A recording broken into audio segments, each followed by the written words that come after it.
So Abhijit, there's a very important question which is in conversation in multiple channels nowadays, which is decolonization of history. Now, to qualify this question, decolonization can mean a lot of things. What is your definition? Decolonization means putting forth a sane and factual version of history. When it comes to history, why do I say this? It's because India is still emerging out of the ruins of 200 years of British occupation, 250 years of British occupation. And what the British did during this time was to institute certain institutions, put institutions in place so as to shackle Indians in a variety of different kinds of chains. You have, first of all, obviously they were enriching themselves at our expense, they were taking all our wealth out, but they put in place institutions like the education system that were designed to make us English first speakers, and the education system is designed to essentially churn out clerks and peons, but not leaders.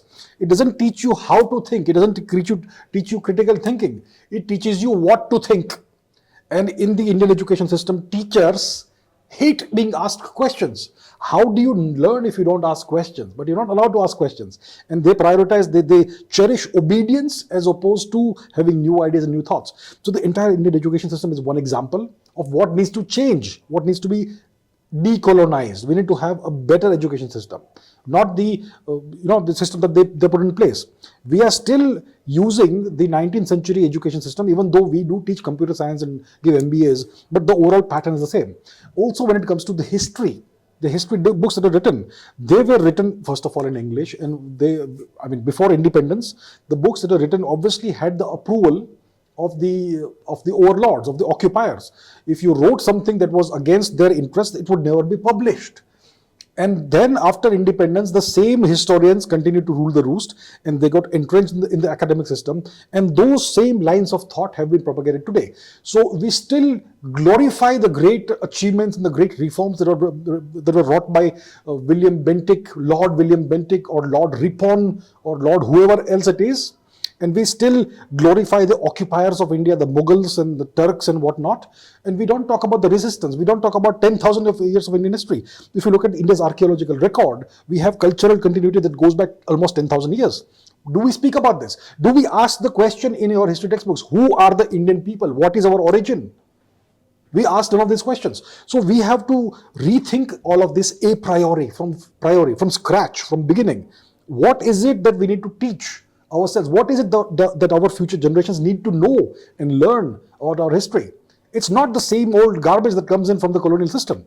So that's why I say that the Indian education system and the Indian history textbooks and all that need to be thoroughly decolonized. You have to have a committee of experts, really good experts, not the same old experts, right, but people who really understand history, and we need to sit together and reformulate the whole thing.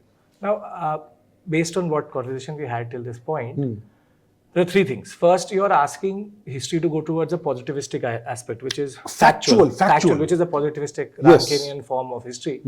But I think I would disagree with you in the same breath using the British, Mughals or the Turks or the whole history of, we need to in a way understand that there are certain differences between the ancient, medieval and modern Indian history, and how the British are different from any other ruler.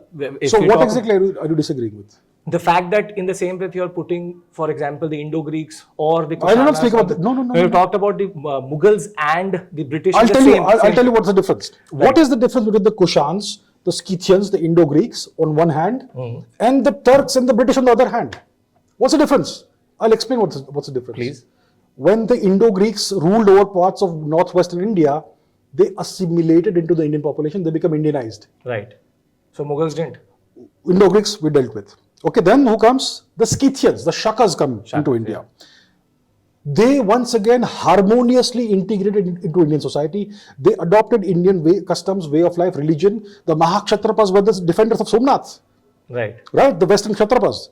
Then you have the Kushans. Kanishka the Great did more for India's culture than any other king I can think of. He spread Indian culture far and wide, all the way west, all the way east, all the way to China, everywhere. Now let's talk about the Turks. Where do we draw the line? We draw the line at what they did. What did the Turks do? They tried to destroy everything we have. How many thousands of temples did they destroy? Did Kanishka or the Kushans or the Hephthalites or the Scythians or the Indo-Greeks destroy one temple? Did they try to eradicate India's way of life? So there's a gigantic difference here between the behavior of these foreigners who came to India. So then, using your same logic, you're putting British and Mughal in the same. Of course. Okay, the British did not destroy temples. Yeah. But they destroyed India's indigenous education system in the 19th century. Read the beautiful tree by Just Dharupal. to qualify, in the sense that you're saying that the education system hasn't changed from the idealistic Orientalist form of education. What is Orientalistic? What do you mean by that? Orientalist form of education would be the Indologist idea, as you said, Benedict and Hastings and the William Jones, of where we basically respected Indian culture, the whole Sanskrit colleges, the Calcutta Madrasas in that regard. So the fact is that basically... Which Sanskrit colleges? The Sanskrit College, the Asiatic Society of Bengal, the Asiatic Society of India, thereafter the what we call as Hastings, Colebrook, Washbrook. For example, we have a whole set of Britishers who are called Orientalists, as we call them, who basically masked colonialism by saying that we are the new white Mughals. So in a way, what you are arguing in the larger context is that education in 19th century and in 21st century hasn't changed. So when I ask you what you mean by decolonization of history itself, you mean decolonization of education. But in a way, these are the same. So history is a subset of education. And I agree that education itself has to be decolonized. Right. The entire structure, the way we are teaching stuff, what we are teaching, what is the means and the method of teaching. Why should students not be allowed to ask questions? A student who asks lots of questions is blacklisted essentially. Well, not always, not always, but yeah, not always. Issue altogether. Yeah, well, there you go. We love, in our education system today, I would rather say that in critical thinking, what Indian education today is, with the new education policy and all, we have become very multidisciplinary. We are allowing, for example, 4-year courses, multi-subject BAs and MAs. But who's teaching these courses? The same teachers with the same mindsets? Yeah, the pedagogy has changed. You see, the structure has changed. Okay, instead of 10 plus 2, we have 3 plus 1 plus 7 plus 18 or whatever. But at the end of the day, the quality of the teachers and the syllabus is much the same. Sir, but in a way, isn't the teacher a student first? Yeah. So you're the teacher is a product of the same system. You're giving a circular argument. I'm not giving a circular argument. Because the student becomes a teacher and the teacher chooses a student. So it becomes a circular argument. I am telling you what the problem is. I'm telling you what the problem is. Right. The quality of the teacher is entirely dependent on the education system, which means we need external intervention. Those same teachers will not solve the problem. It's not a circular argument. A straight question. Yeah. How do we change our teachers then? Oh yeah, we need to have colleges and schools right now we have B.Ed, right? B.Ed is how you become a teacher, or M.Ed. We need to change that, revamp that totally. That's where we start. The B.Ed, M.Ed system is the same colonial system. Technically not true, but... Technically not true. Explain how not true. In the way that the colonial system was based on an indoctrination concept, and till 1944, the last... And after 44, everything changes, right? No, after 47. After 47, everything changed. No, everything is there has been an attempt. Okay, today they use computers, they use laptops, they use projectors, they use AC rooms and all, but nothing has changed beyond that.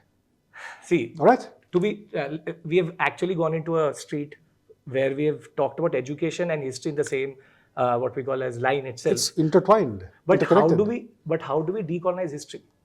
That is the original question. Okay, how do we decolonize history?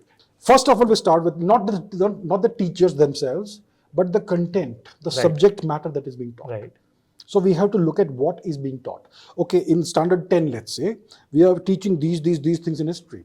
How much of it is genuinely relevant? And what exactly should be... See, it's all about crafting the worldview of a new citizen.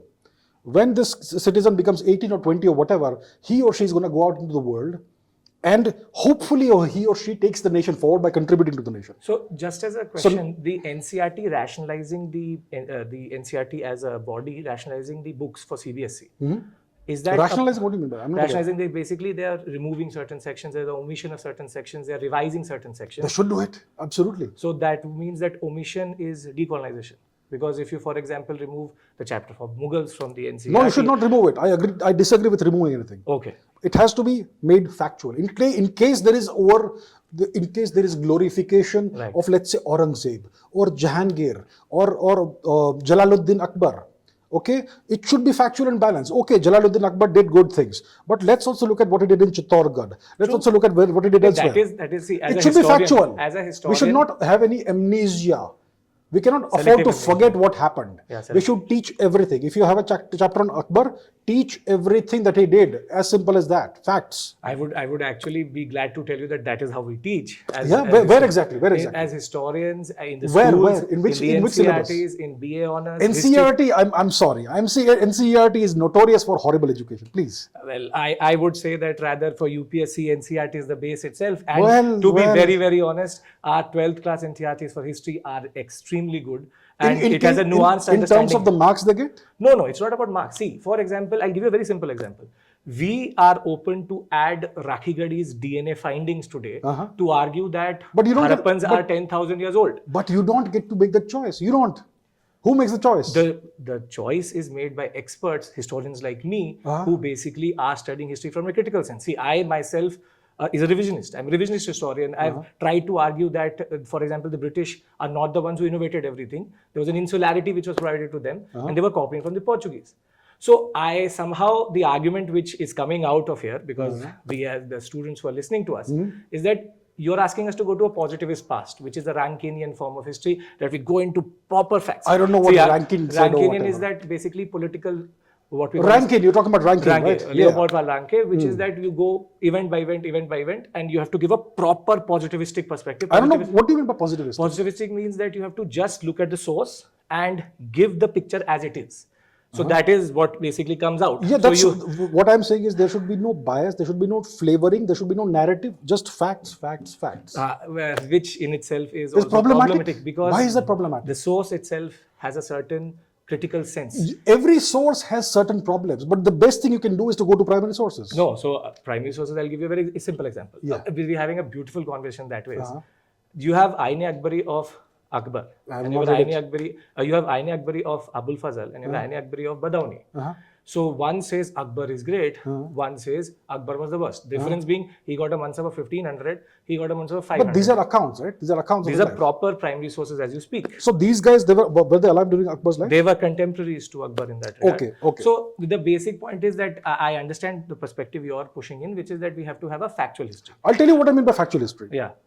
Hard, incontrovertible evidence. Let's say we talk about the Indo-Greek era. We talk about what we have found in the archaeological expeditions.